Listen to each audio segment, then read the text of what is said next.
Welcome back to another episode of SmartFoxTV.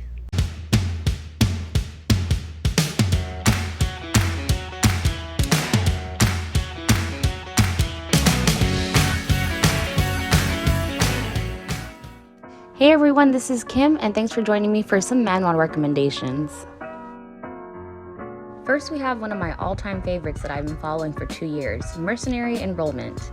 So Jin Yu, he lost his parents in a plane crash, and within that plane crash, he was also lost and assumed dead for over 10 years, until he was picked up from a mercenary group which trained him for those 10 years that he was gone, and found a good mercenary group to take him back to South Korea. Reuniting with his little sister and his grandpa, he learns that being a teenager is a whole nother feat of survival. He only has 1 year of high school left, and within this period, it's just action-packed of villains in everyday society, as well as working for one of the biggest companies in South Korea as a bodyguard. Highly recommend this. Next up, we have Youngest Scion of Mages. If you're a fan of isekai, which is a genre which someone from another world gets transported into another world, an author in South Korea gets transported into one of his novels that he was so ashamed of. Being reincarnated as Raisin Mayton, who is a very troubled child in a very wealthy and important family in that world, he becomes somebody who no one really cared about and thought he was just not going to be successful at all. He even died in the novel. But he ended up transforming this character into one of the better protagonists within the novel. This manhwa is very action-packed. It also incorporates magic, and the characters are developing at a very, very nice pace. Currently, they are on chapter 43. Last and not least, we have one of my favorite manhwas that came out recently, and they're currently only on episode 18. They say episodes for chapters, is Black Sun.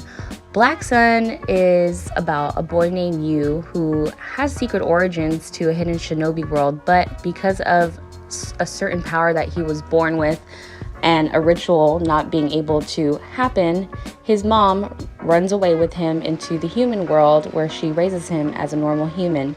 Not understanding his origins, Yu starts to come in contact with kind of monsters. They're zombies that the shinobi world takes care of on the DL. The regular world doesn't know about them. And in running to the person or the demon that created these zombies, his mother unfortunately passes away, and now it's up to you to figure out his origins and how to acquire his powers. This is Kim, and thanks for joining me for some manhwa recommendations. I highly recommend all 3. Welcome to our Women's History Trivia. Which state first allowed women to vote? Is it A, California, B, Wyoming, C, Utah, or D, Colorado? Stick around to find out. Hello, this is Shane with the latest news. Everything was winning everything, everywhere, and all at once at the Oscars. Everything, Everywhere, All at Once was one of the biggest Oscar sweeps that I've seen since Parasite in 2019.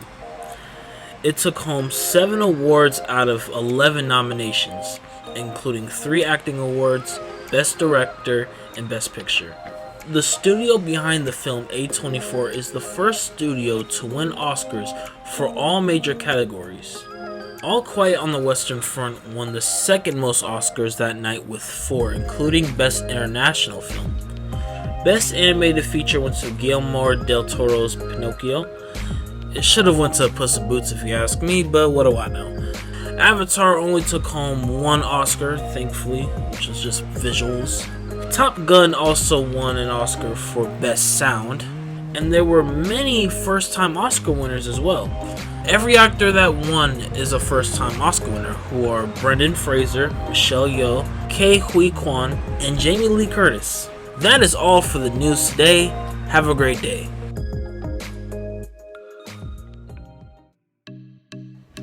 Welcome back to our trivia. Which state first allowed women to vote? Is it A, California, B, Wyoming, C, Utah, or D, Colorado?